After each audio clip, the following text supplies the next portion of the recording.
Hello my YouTube family, welcome to my channel. If you have not subscribed the channel, please subscribe and hit the bell icon. We started the traditional grammar. ये पूरा grammar का course मैं आपके लिए लेकर आया हूँ. Traditional grammar है जिसमें बारीकियों से मैं आपको छोटे छोटे रूल्स बता रहा हूँ. हालांकि ये स्पोकन में कंफ्यूज करते हैं, लेकिन यदि आपकी इच्छा हो तो आप स्पोकन और कंपटीशन एग्जाम दोनों के लिए प्रिपेयर करें. हमने स्टार्ट किया था क्या, इंपॉर्टेंट रूल्स ऑफ नाउन्स. इससे पहले वाले वीडियो में मैंने आपको 4 रूल्स बताए थे और बाकी के कुछ रूल्स के साथ मैं फिर से आपके साथ में हाजिर हूं. तो विदाउट डिले में स्टार्ट करूं. वीडियो को आप लास्ट तक देखें, एक एक चीज को बारीकी से देखें और यदि आप नोट्स बना सकें ग्रामर की नोटबुक बना के, तो इस पूरे ग्रामर के कोर्स को आप रिकॉर्ड कर सकते हैं ताकि फ्यूचर में भी आप रिवाइज कर सकें. Well, let's begin. 5th part important rule क्या कहता है कि यदि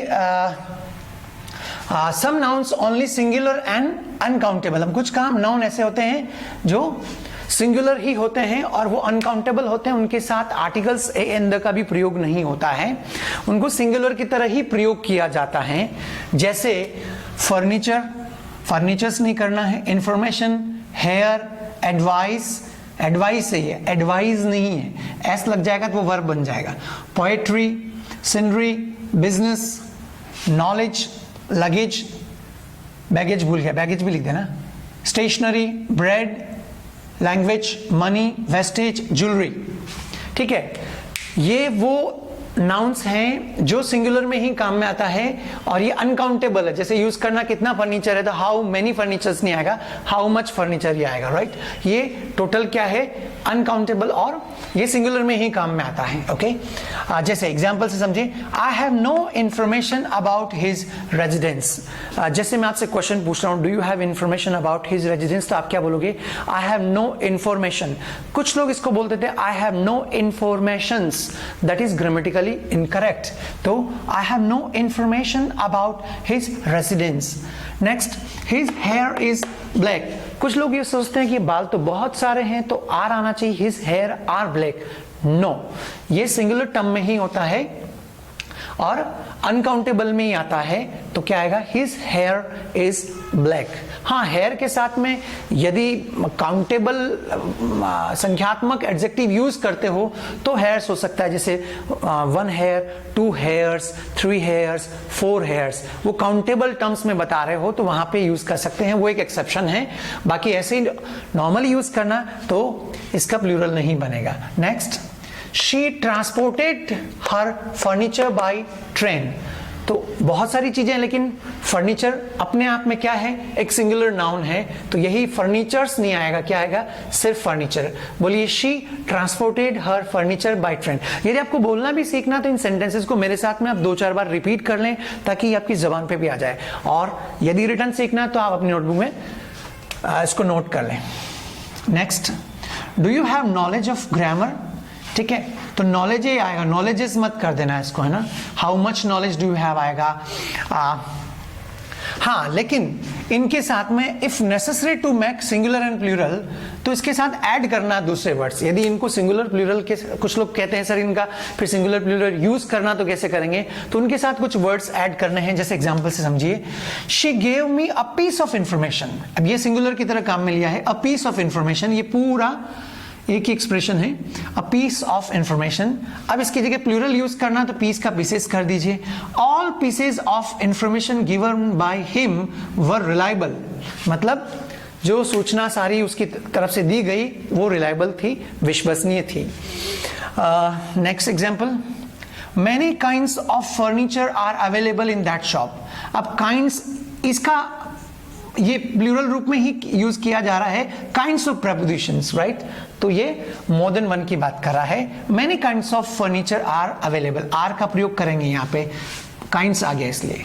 और नॉर्मल ऐसे furniture is available in that तो फर्नीचर इज अवेलेबल आएगा, लेकिन यूज कर लिया मेनी काइंड्स ऑफ फर्नीचर तो अब प्लूरल बन गया है, यूज तो आर लगेगा. ठीक है, और they purchased some packets of bread.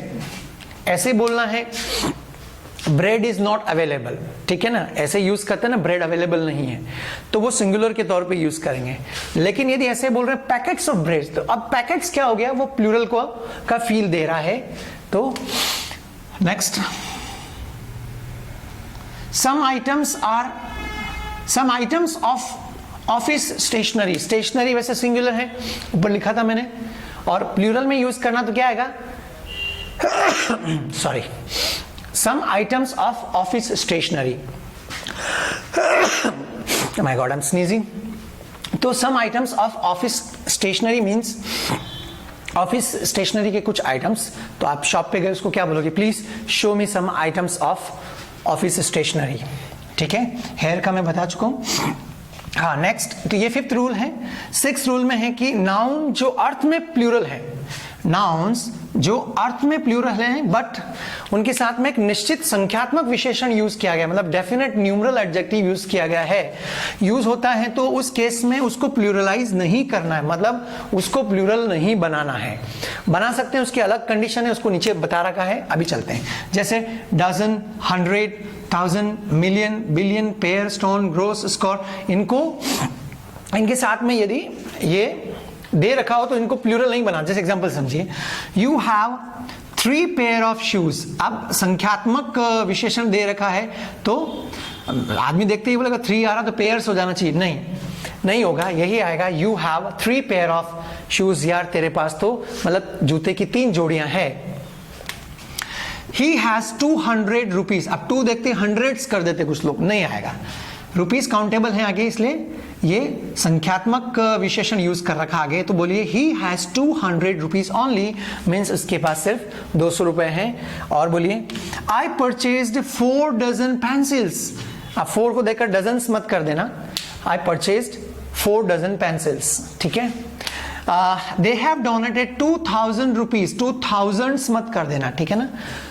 वैसे इजी है शायद आप में से, हाँ एक और इसमें रूल है, बट अगर इनके साथ में इनडेफिनेट काउंटेबल का यूज हो, अब इनडेफिनेट काउंटेबल क्या है एग्जांपल में आप समझोगे, तो इसको प्लूरलाइज किया जा सकता है, मतलब इन सभी को 100 को हंड्रेड्स कर सकते हैं, 1000 को थाउजेंड्स कर सकते हैं, पेयर्स कर सकते हैं, डजन्स कर सकते हैं। मैंने कुछ एग्जाम्पल लिखे हैं, जैसे हंड्रेड्स ऑफ पीपल, और सैकड़ों लोग इकट्ठा हो गए वहां पे, तो hundreds of people gathered there.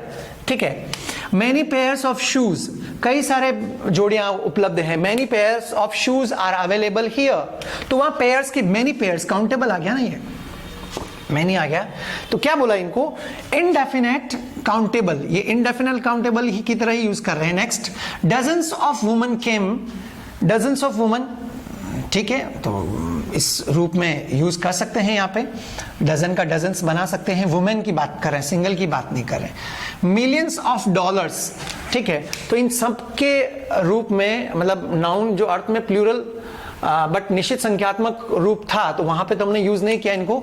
जैसे आगे संख्यात्मक यूज किया तो नॉर्मली था उनका, प्लूरल नहीं बनाया एस लगा के, लेकिन इनके साथ में इनडेफिनेट काउंटेबल का यूज हुआ करते हैं, तो हंड्रेड्स हो गया है, जैसे मैनी हो गया है, डजन्स हो गया है, तो इनको क्या कर सकते हैं, प्लूरलाइज बना सकते हैं। ये रूल था, एग्जाम्पल दिया है। नेक्स्ट 7th नंबर पे, यदि noun plus preposition plus noun, noun के बाद प्रेपोजिशन और फिर नाउन का प्रयोग करते हैं, तो उसमें नाउन हमेशा सिंगुलर ही होगा, क्योंकि कुछ लोग ये सोचते हैं ये रिपीट हो रहा है तो ये प्लूरल हो जाएगा, नहीं। जैसे डोर टू डोर सर्वे, तो कुछ लोग ये समझते हैं डोर टू डोर 2 बार आ रहा है तो डोर टू डोर्स हो जाएगा ना, ये नाउन सिंगुलर ही रहेगा, यूज भी सिंगुलर ही होगा, इसका पूरे का इसको सिंगुलर टर्म ही कहा जाएगा। Next, ship after ship is arriving, है ना, मीन्स मेनी शिप्स अराइविंग, मतलब तो वही निकल रहा है, लेकिन ये कहने का सेंस है। इसका एग्जाम में कई बार क्वेश्चन आता है, शिप आफ्टर शिप आर लगा होता है, लोग नहीं कर पाते हैं, वो आर ही समझते हैं।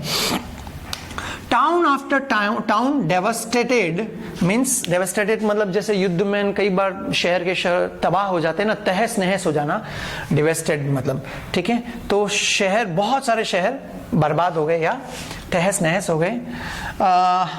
The book store has row upon row of self help books, means many rows, इसका अर्थ वही है बहुत सारी रो।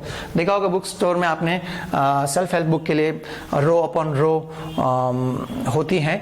तो ये क्या बोला, नाउन प्लस प्रेपोजिशन के बाद वापस नाउन यूज कर रहे तो नाउन हमेशा सिंगुलर यूज होगा, मतलब डोर डोर्स नहीं होगा, शीप शीप्स मत कर देना, शीप है ना, शीप्स नहीं है, वो शीप नहीं है भेड़ वाला, जहाज वाला है। तो ये 3 रूल और इस वाले वीडियो में मैंने कवर किए। These are important rules of noun. यदि आप गहराई से पढ़ोगे तो आप ग्रामेटिकली कहीं पे भी संभावना नहीं होगी कि आप कुछ गलत करें। कोशिश कर रहा हूं मैं शॉर्ट वीडियो में आपके पास पूरी ग्रामर को ठीक से समझाने की। एंड गाइस, स्टूडेंट्स, कैसा आपको लग रहा है? आप अपने फीडबैक जरूर कमेंट बॉक्स में रखते रहें, because your feedback really motivate us to make new videos.